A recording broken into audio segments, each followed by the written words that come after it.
In a noisy office filled with the sounds of ringing phones and conversations, I, John, was busily working as usual.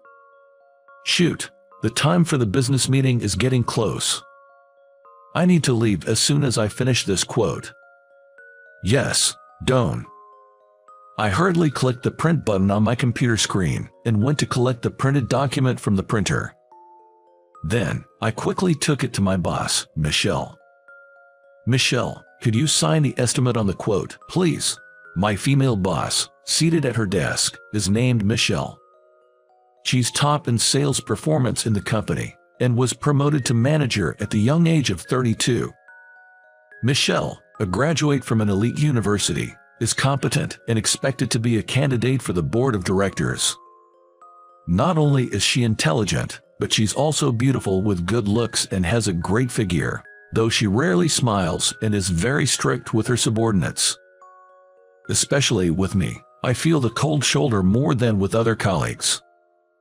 Michelle silently took the quote from me, glanced at it, and frowned. The next moment, she yelled loud enough to echo across the floor. Come on, there's an extra zero, redo it. Oh, you're right, sorry. Really, at your age, making such a simple mistake, you're hopeless. That's why you're still a contract worker in your 40s. She said that with a look of disbelief and sighed. As a contract worker, you don't get bonuses, right? At this rate, you might never get married. I was even criticized about things unrelated to work. She's always like this. Ever since she found out I'm a middle school graduate, she's been looking down on me. I hated it, but I couldn't talk back to my boss, even though she's younger. So, I had no choice but to listen silently. The fact that I seem unlikely to get married is true. At 45, I've never had a girlfriend. With neither good looks nor money, I've led a life that's far from being popular. Michelle, beautiful and elite, could never understand this indescribable loneliness. While thinking about this, I bitterly corrected the quote and finally got Michelle to sign it, then headed to the client. The result of the business meeting I went to with such enthusiasm was not good. Sigh, what's wrong with me? I'm always like this. My sales performance is the lowest in the company, and it's a wonder I haven't been fired. As a contract worker, I'm always nervous about losing my job.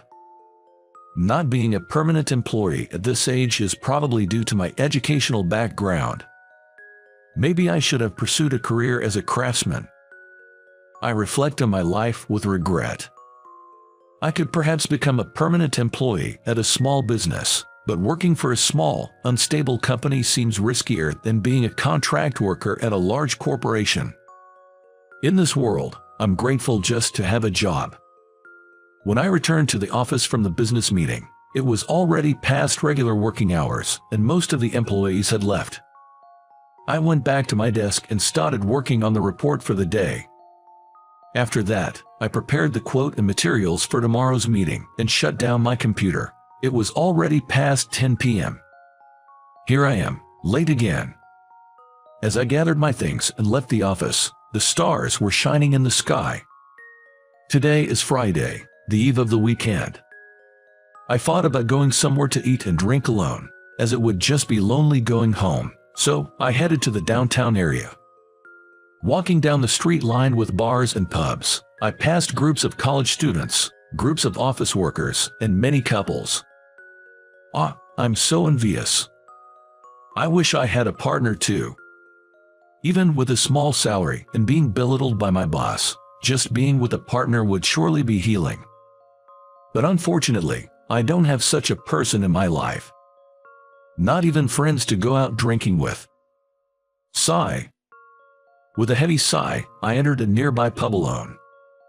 Welcome, are you dining alone? Yes, alone. Please take a seat at the counter. I was led to the counter and ordered a small drink set for one, a draft beer and a few other snacks.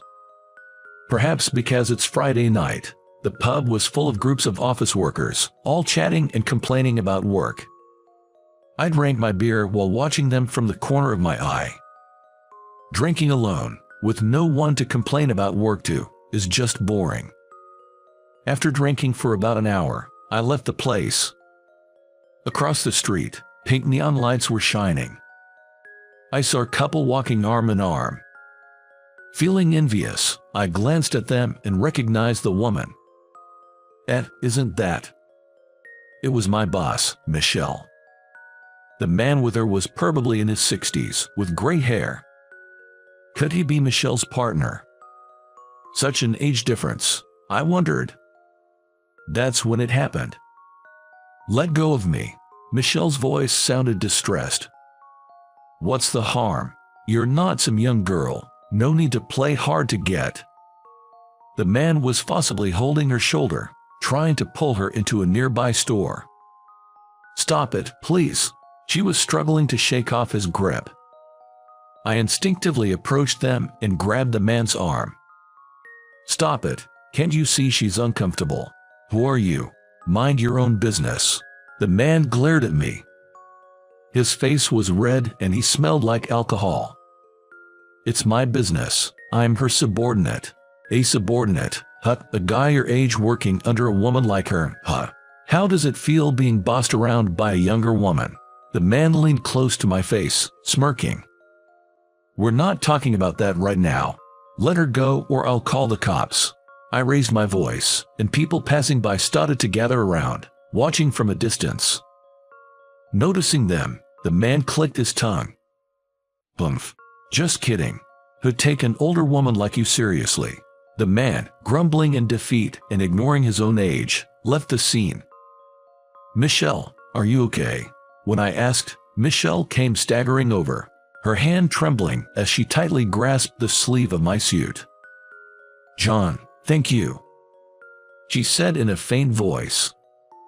I'm really grateful for your help. I was just coming back from a reunion when this stranger suddenly started bothering me. It was scary. The usual strict and assertive Michelle seemed so fragile today. Then she said, if it's all right with you, can I buy you a drink as a thank you? Her offer surprised me. Why would she, who usually finds something to criticize about me, invite me out for drinks? What's gotten into her? I really don't need a thank you, but she insisted. I won't feel right if I don't.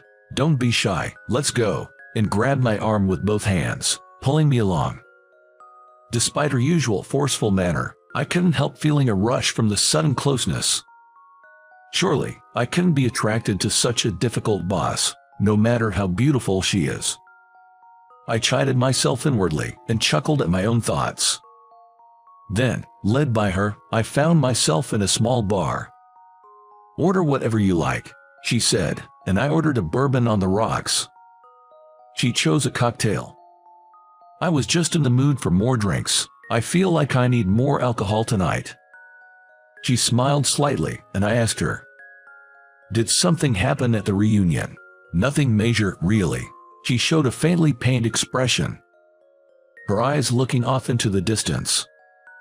I stayed silent, and she continued. The guy I dated in high school, I found out he's married now. She said this almost like a whisper, then sighed deeply. Do you still have feelings for him, Michelle? I guess. I've always loved him, even after we broke up. You know how it is, right? Your first great love always stays with you somewhere in your heart. She took her cocktail glass and gulped it down. But Michelle, you seem like you'd be popular. Aren't there plenty of good men around? When I asked, she gave a bitter smile.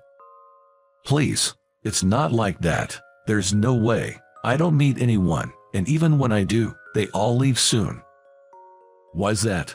I wondered internally if maybe the men realize her difficult personality and leave because of it. But it turned out to be something else. Actually, I'm taking care of my mother at home. I put her in daycare while I'm at work, and I take care of her all night, so I can't go out. I don't have time for dates. She continued. Her mother was diagnosed with early-onset Alzheimer's the year she got my job. Her father and grandparents had already passed away when she was young, so she's been working and caring for her alone. Any romantic prospects end quickly because she can go on dates to caregiving. I might never get married. It's so frustrating and lonely to see many married people at the reunion, but I want to take care of my mother myself, and my emotions are all mixed up. She stared at her glass as she spoke. I understood her feelings all too well.